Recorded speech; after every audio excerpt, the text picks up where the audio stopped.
Welcome into the very first edition of the Roll Jays podcast. I'm Jimmy Allen. That's Alex Drake. We're coming to you live, brought to you by Pixel Fire Marketing. It is Memorial Day. What a better way to celebrate the holidays than talking about a little bit of Jays basketball. We're going to be joined later in the show by Creighton assistant head coach Steve Merfeld. He's got a lot to say about what's going on in the transfer portal, in and out. And obviously, we're still, as of now, we're still waiting on news from Trey Alexander and Ryan Kalkbrenner to see what their decision will be as far as the NBA goes. Maybe Murph can give us a little insight to that. Alex, 62 days. Since the last time we talked, my friend, about Creighton basketball, coming off that heart-stopping loss to San Diego State in the Elite Eight. As far as the way things have developed from Ryan Nembhard decided to choose to go to Gonzaga, and the addition of a couple of guys through the transfer portal, one being Stephen Ashworth from Utah State, and then obviously a guy that I'm very excited about in his own right is a transfer in from Memphis with Jonathan Lawson. Right now, and I don't even think that the dust is even close to settling as far as the transfer portal is considered. Is Creighton ahead of where they were last year, or do you think they're a little bit behind at this point on May 30th? I'm going to call it a wash. Okay. And the reason I'm going to call it a wash is I'm not going to sit here and pretend I know exactly what day Baylor Shireman committed, but let's just say that the dust is settled and the roster is set. I don't know that either of these guys come in with the expectations that Baylor did. Mm-hmm. And also, you left out one in Isaac Trout as well. Yeah, that's a good point. But and so you get those three guys, and you had a couple of transfers in last year with Farabello as well. I'm going to call it a wash. I like Jonathan Lawson a lot, like you, but I Yeah. think him and Isaac Trout are still, to an extent, unproven. Isaac Trout hasn't played a minute, and Jonathan Lawson was very Never limited in never minutes. played more than 15 in Memphis. So yeah, I'm in agreement there. And I was going to bring up Isaac Trout. The reason I left him out was the fact that it felt like he just left Grand Island 4 minutes ago, and that hiccup in Virginia, I think, will be an afterthought once he gets into a Jays uniform. But as far as those three guys, from Trout to Lawson to Ains to Ashworth, I think Isaac Trout looks like the most Division I basketball ready, just from walking off the bus standpoint. I mean, and that's not Yeah. to say that Jonathan Lawson doesn't look like an NBA guy at 6'6", 190. Um, but you and I don't think you'd mind me bringing this up on a broadcast, but kind of talked off air all season about, man, Ryan Nembhard's very talented, but just looking at him matching up against the Sule Booms of the world in the Big East, there's a clear mismatch there. And I really expected this coaching staff to maybe go out and get a bigger point guard and use this time frame to kind of look at the lay of the land in the Big East and realize that maybe we need a guy that can match up defensively as well as offensively with some of the bigger guard plays and bigger guard players in the Big East. Easy for me to say. Stephen Mhm. Ashworth is just 6'1". So I mean, on a good day, so he's not much taller than Ryan Emmer. Did it surprise you at all that Creighton wasn't a little more aggressive in trying to find somebody in the transfer portal that sized up better in the Big East? Yes and no. I think for what they want to do offensively and what they needed to do defensively in our eyes, I'm saying our eyes because we don't know that the staff specifically agrees with us on this, right? Sure, yeah. Um, And recruiting would tell you they don't. They think the yeah. exact opposite, actually. um, I I think it's really hard. Like the type of guard that could run this offense and have that size is very special and rare in college basketball these days. There's not a whole lot of 6'4" guards that are arguably the fastest pushing the ball down the floor in college basketball as well. Absolutely. I think Ashworth is kind of a blend. He's not significantly bigger than Ryan Nemhard, but it I don't have the measurements, but he does look significantly longer. Um, and he does also, to me, appear to be a slightly more consistent shooter. I'm not going to say better shooter because when Ryan Nemhard is on, he's special too, right? Sure. But I wouldn't be Well, surprised, and this is kind of something that I was kind of hinting at with moving Baylor Shireman to the bench at times last year. Is I wouldn't be surprised if Baylor Shireman takes more of a ball dominant role, bringing it up the floor, and Ashworth is kind of an off guard or combo guard. Sure. And the other thing to keep in mind, last year Ryan Nemhard averaged 12.1 points a game. Stephen Ashworth averaged 16.2, but that was also in the Mountain West versus the Big East, and Baylor Shireman's numbers obviously shrank a little bit, moving from the Summit League to the Big East as well. So we'll see how that changes. But just stacking those two guys up against each other, I gave you the points per game. Assist wise, Stephen Ashworth had 4.5. Ryan Nemhart had 4.8. So a little bit of not by much, but a little better distribution from Ryan Nemhart. But the one thing that I think this coaching staff liked about Stephen Ashworth is he averaged almost 2 steals a game last year too. So I think this Creighton offense is at its best when they're able to create offense off defense, and we've heard Max say that, and I'm sure we'll hear Murph say that later in the show as well. I think that's really what they liked about him, and you just see his basketball IQ jump off the page to you too. So we're gonna see. If there is a drop off between Ryan Nemhart and Stephen Ashworth, I don't think it's gonna be a big one. Yeah, and to bring up your point with the steals, that's one thing that did jump off on the film for me with Ashworth was he, much like Baylor Shireman when it comes to rebounding, he is always in the right spot on the defensive end of the floor. He Agreed. rarely gets beat, but his help side defense, I would say, is darn near elite. Um, I would liken his defensive prowess similar to a guy like Stephen Curry. He might not be an elite on ball defender or a lockdown on ball defender, but he's going to go steal some passes for you because he's always in the right spot. Yeah, and that just kind of seemed to be one thing that helped Utah State kind of have the offense that they had a year ago too. Uh, back to Lawson for a second.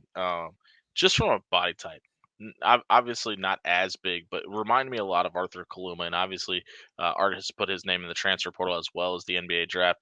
Uh, Still a possibility he could come back. More than likely not the case. Yeah. Um, but the one thing that I saw, and obviously in a much smaller sample size with Lawson, we talked about this openly last year on air about it just seemed like some Creighton players just were really timid in the paint and finishing around the rim. That's not a problem that Lawson has. I think the one thing that he's going to need to benefit or be better at and benefit from this coaching staff from is ball handling. He just gets a little sloppy while shooting. They go in, so it's kind of hard to critique it when you score. But he's not afraid of contact, and he's not afraid to go in and get a little bit dirty in the paint. I think that's something this team sorely missed a year ago that I think could be a huge benefit this season. Yeah, absolutely. I'm a huge Arthur Kaluma guy too. So like I think, and I would argue that you're in agreement here. I think we're gonna lose something from his intensity standpoint. Like Sure. he kind of seemed to be the guy that occasionally would set the tone. And another guy that when I just look at him, Lawson reminds me of is a guy that I don't think got the love here that he necessarily should have. Part of it was there was hard time finding a spot for him. Is a guy like Ronnie Harrell. He Yeah, can kind of do a lot of everything, and I think on the defensive end, he has the potential to be pretty big. I was a big Ronnie Harrell guy, and I can absolutely see that comparison. For you, we all kind of assume when Isaac Trout tweets out that, hey, I kind of miss home and I'm ready to go back to home, that Creighton may be the spot he ends up at. Was it surprising to you at all at how quickly that all transitioned?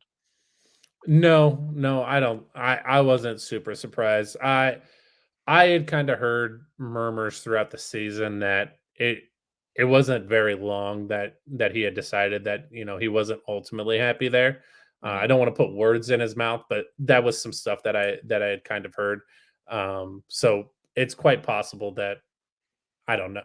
I'll just leave it at that. One of the misses, obviously, through the transfer portal, another hometown guy in Hunter Salas. There was some rumors that Creighton was very much in the mix, and then he takes the visit to Nebraska to a football game. Ultimately, ends up at Wake Forest. Sounds like Hunter really just wants to be able to go to college and experience it and be a college basketball player that just happens to be from Nebraska, not the guy that's from Nebraska that's coming home to save the program, whether it be in Omaha or Lincoln or wherever. It's really like I really thought it was going to work out for him at Gonzaga, and I was a little bit surprised that he ended up transferring. I like the fit at Wake Forest. Were you surprised that it didn't seem like Creighton was as in on a 5-star recruit from their home state as some people thought they may have been? No, I just I thought he was going to kind of run into the same issue here potentially That he that did he at ran into Gonzaga? Gonzaga. Okay, Um, and, if Trey Alexander, and I'm crossing my fingers, but if Trey Alexander comes back, I don't care who it is, it's going to be really hard to take him off the floor, and Baylor Shireman agreed. too. Gut feeling right now. Trey, Ryan Kalkbrenner, those two guys. Do you think they end up back at Creighton? Is it different for both of them? They both gone? I think Kalkbrenner is back. Okay, Trey that's kind of where Alexander, I'm I'm at too. 50-50. I'm 50-50 on Trey. I know Kalkbrenner has had a fabulous combine. I'm friends with a couple of guys that follow that, and they've been talking about him very heavily. One of them runs a couple of NBA draft websites, and is considered a quote unquote basketball historian. Uh, he Look at you, Kalk look at you bragging about your friends. Kalkbrenner in his eyes has really opened more eyes than anybody expected. Um, but as I look at it, I just think there are some things that he needs to continue to work on. One is strength, one is mobility on the perimeter. But depending on the feedback, it might sound better to go make a couple $100,000 in the G League learning all that stuff than coming to school too. So who knows? Joel Lorenzi from the World Herald tweeted out that Kalkbrenner was one of the pleasant surprises of the combine so far, and I don't think that's surprising to anybody. But to me, I'm with you. I think Trey will grade out a lot higher than even he maybe expected. Just um, the kid's got it. Whatever the proverbial it is, he has it. And at certain times last year, it really felt like he was kind of the straw that stirred the drink in Omaha. And I think he knows that. And it seems like he's got a really good love for this city, love for this team, love for this coaching staff, and it just feels like for both of those guys, there's a little bit of we got some unfinished business to take care of it. And now, how much different does that come across if Arthur Kaluma and Ryan Nemhard aren't here? I don't know. Um, kind of, obviously, those four guys so closely recruited together. Uh, Ryan Kalkbrenner, a year older, but kind of like the overseer of those guys after they got here. It's good. I think it's very much going to depend what the other one does too. I think they both have an understanding of okay, we're either going to go back together or maybe we're going to test our toes in the water here. If if Ryan Kalkbrenner doesn't come back next, let me rephrase that question.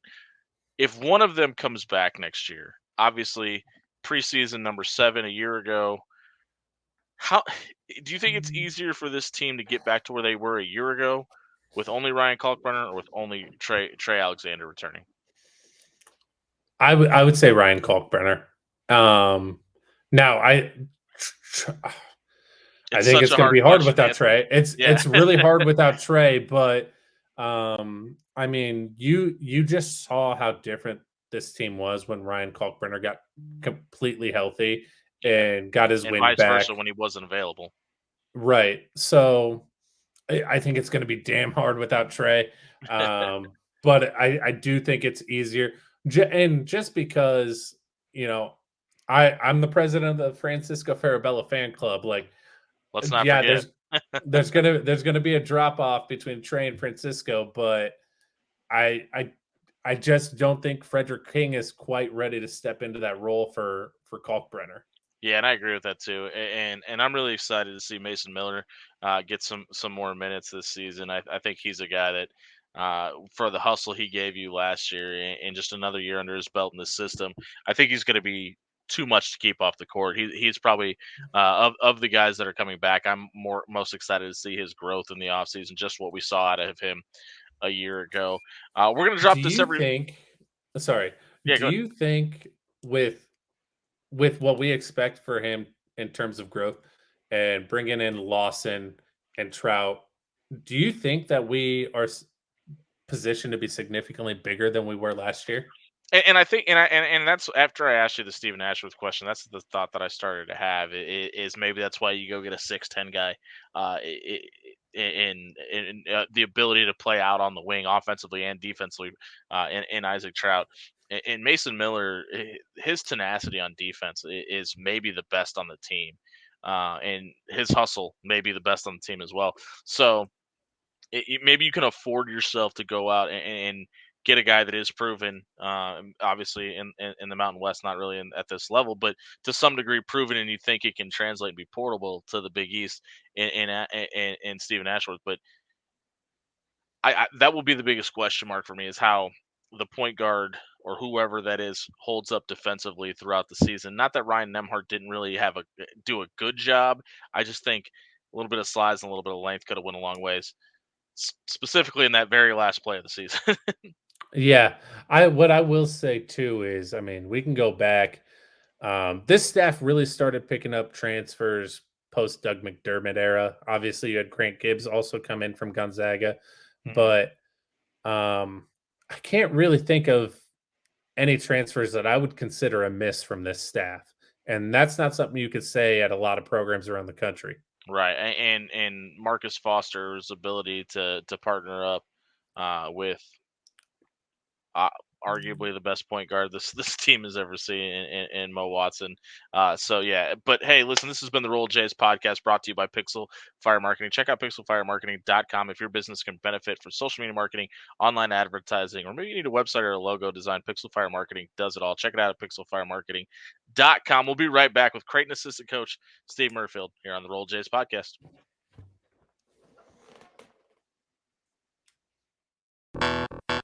Do you need a customized online marketing plan and creative campaigns to help scale your business and achieve goals in 2023? Pixel Fire Marketing can not only help you achieve those goals, but we will help you crush them this year. Pixel Fire Marketing lives and breathes digital marketing. Pixel Fire Marketing has experts in strategic content creation, social media marketing, and website development. Check out Pixel Fire Marketing today and attack marketing in 2023. Welcome back into the Roll Jays podcast. Jimmy Allen, Alex Drake with you live, and that other handsome devil on the screen is Steve Merfeld, Creighton assistant head coach. Coach, thank you very much for taking time out of your busy summer to be with us tonight. We appreciate it. I'm looking forward to it. And actually, if there's ever a slow time, it's these 3 weeks, 4 weeks when our guys have went home, semester's over, and they'll return on June 5th. Obviously, you know, we're sitting and waiting on these couple guys in the NBA deal. But Sure. if there's ever a slow time, this is it. This will drop on Memorial Day, the very first Roll Jays podcast, brought to you by Pixel Fire Marketing. We're recording this on Friday night, so we didn't take up too much of Murph's holiday. Coach, you got any plans for the holiday coming up? You know, Jacob Epperson's getting married he got married on Saturday. I guess I'm going backwards here. Other than that, maybe a little golf, and you know, there's always barbecue on Memorial Day, right? Oh, absolutely. Do you have a favorite course around town? We live at Shadow Ridge, so okay. that is the course that we play the most. But there's a lot of beautiful courses in town. I had an opportunity to play Lost Rail on Monday, and that was just incredible. We're gonna I was play. just gonna say Dodge that's Park. on my Dodge Park. Yep. I was just gonna say Lost Rail is officially like on my golf pinnacle list right now. I got the pleasure back in February during the season. I went down to Orlando and I played Orange County National, which was like a dream come true. Orange County National was beautiful. I get to drive the golf cart and probably embarrass some people when I play, so I'll leave the golfing to you guys. Yeah. Coach, back to basketball. It's been 62 days since the heartbreaking loss to San Diego State. How has the offseason gone so far for you personally? And does it feel like it's only been 2 months ago? You know, in some ways, yeah, 2 months, but in other ways, you know, when you think about it, it just hurts. I mean, it feels like it was yesterday. But you know, for the most part, you know, we've moved on from it, and you know, spring workouts began, and Jeremy Anderson's got our guys in the weight room doing a great job with them. So, yeah, it's difficult to move on from something like that, but you really have no choice. So you just get back to the grind, and yeah, I think our guys have responded really, really well as well. Coach, we had the opportunity to talk. I'm going to go back one more game here, just kind of put a bow on that one. We had the opportunity to talk after the Baylor win, which you and I both said kind of brought us full circle from the first year in the Big East. And I know a couple of the guys from that team were in the crowd that night, but what was it like with those guys? How many of those guys were reaching out and just congratulating you guys? Because that I remember 2014 very well, but Yeah. That was a great feeling for me, and I know it was for you guys as staff. Yeah, it's always. I mean, Creighton's a very special place in that the players, when they leave, they really never leave. They take great pride in the program, and that was obviously a great win, and a lot of former players weren't actually in attendance. But during the course of the year, we will get text messages after wins from guys you wouldn't even think would still be interested, guys that are watching the games from Europe in the middle of the night. It's just a really cool culture that's been established at Creighton and continues to be that way. And taking it a step further, a lot of our guys will come back for 2 or 3 weeks in the summer and work out with our guys, and that's exciting for them. Especially we've got several guys that are either in the G League now or dug in the NBA, and all those guys come back. Not at the same time either, which is kind of cool. They come at different times and spend time with our guys. And one of the things I think that they let them know is what a good situation they have. Sure. The grass isn't always greener, and our guys, I think for the most part, certainly realize that. But it's a great culture when guys continue to come back and do what they do. I got the opportunity to catch up with Tyshawn Alexander a couple times this season because he had been at a couple games. It just happened to be sitting right across the aisle away from me. So got to catch up with him, and he just talked about the brotherhood, what it kind of feels like when he comes back. And he was like, man, I'm just surprised how many people remember me. And I had to remind him, hey, but it's not been that long since you left this place. I mean, it's kind of hard to forget if it's been gone only for a couple of years. Yeah, and the other thing too is that these guys, especially like Tyshawn's group, Jacob got married last Saturday. Mitch Ballock's getting married next Saturday, and when that happens, they all come back. They're in each other's wedding. Obviously, several of the coaches, maybe that have left here, Coach DeVries, Coach Lutz, Coach Lusk. I mean, those guys all come back. Not for every one of these guys' weddings, but for some of them, and it's always good to see those guys as well. You starting to feel old yet? Guys like that getting married? Yeah, I mean that is true, but it's really fun to watch. It's rewarding, I guess, too, to see the growth. We got those guys, Mitch and Tyshawn and Jacob, as 18-year-olds, and Sure. and now they're professionals, whether they're still playing or professionals within other fields, and getting married. And then the next thing obviously is children, and watching them grow is really fun. It must be a great. Sure. It must be a Creighton thing. Alex and I both have just gotten married in the last 2 months too. So Back-to-back weeks. Wow. Something's in the water. Yeah. Good deal. Hey, Coach, I remember when we got Marcus Foster coming in as a transfer. I remember hearing this story very vividly and hearing both you and Coach McDermott talking about it a couple times. You guys obviously recruited Marcus out of high school, and we didn't get him. He ended up at K-State. But you guys put such an emphasis on building that relationship that when he decided to leave Kansas State, it was almost a no-brainer for him to come to Creighton to an extent, and you guys had that great relationship. Has that strengthened your guys' ability in the transfer portal, do you feel like? Yeah, I think so. I mean, obviously, in that particular case, Steve Lutz, was the lead recruiter and recruited him very hard out of high school, and then was still here when Marcus ended up coming here. But, right now with NIL, the world has changed a little bit, but I don't think anything is more important than the relationships that go with that. And I think that Coach McDermott, as a head coach, is phenomenal in developing those relationships, whether it be, your best player, first team Big East player, or a walk-on, that has given his heart and soul to the program for 4 years. All those guys just think highly of what they've been able to accomplish and the culture that's been established at Creighton. We obviously have seen some additions and some tractions from the transfer portal already in this early offseason. The deadline was May 11th for guys to enter their name, but there's still got a lot of guys out there without homes right now. Is there any plan on adding more guys to the transfer portal, or is that something you guys kind of let happen organically and worry about it when it does? Well, I think the only, if that should happen, obviously we have two guys that are still in the draft, and more power to those guys. I think they should, go through the process and take it right to the end if they need to before making their final decision. But both Ryan Kalkbrenner and Trey Alexander, are in it, and those are two scholarship guys that if they would decide to do that, it could open up potentially two spots. The problem is that the correlation between that date and the opportunity to enter the transfer portal don't necessarily come together.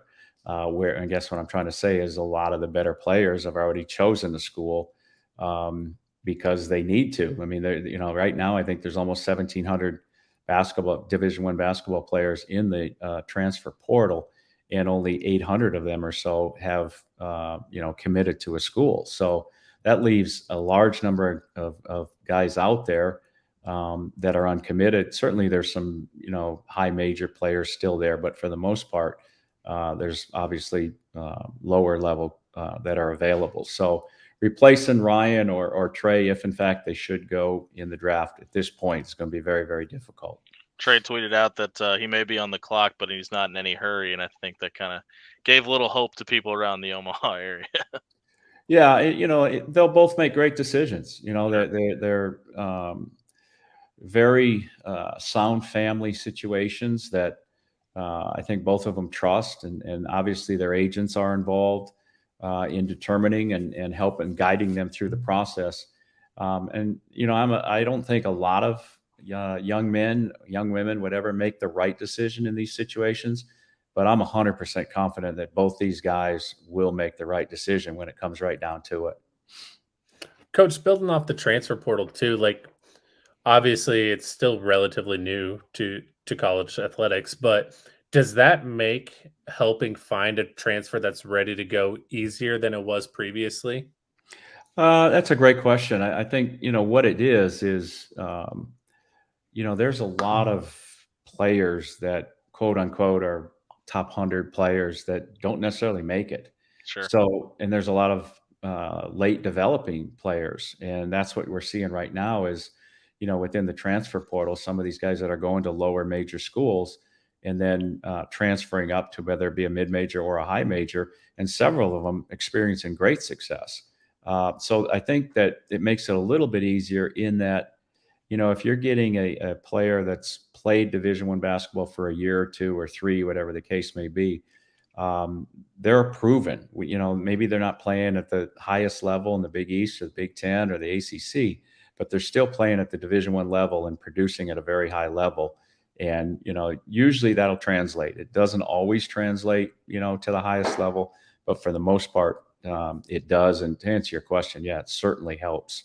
If they've experienced success within a lower level, they're likely to maybe not have the same sort of numbers, but they're good enough basketball players to play at the highest level. We opened this What was the database for you guys before? Like now you have a database of players. What was it like previously? You just kind of had to shoot from the hip on anybody who announced?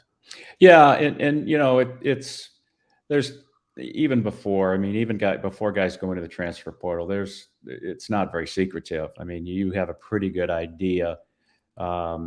It gets out, I guess, whether it's supposed to or not, through high school coaches, through agents, through AAU coaches, through players. Players know each other and they talk, and they may alert the staff to the fact this guy's going to transfer, whatever. So yeah, I mean, there's always resources that are available in that regard, and sometimes it's undercover, but at the same time, it is what it is. So it hasn't, other than the fact that now immediately when someone enters the transfer portal. Before it was more like this is going to happen at some point in time. This is what we've been told.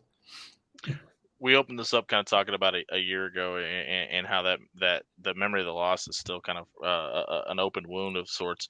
But before the season, preseason ranked number 7, heartbeat away from a Final Four appearance. But in the regular season, you finished third in the Big East, and obviously get a short exit in the semis of the Big East Conference.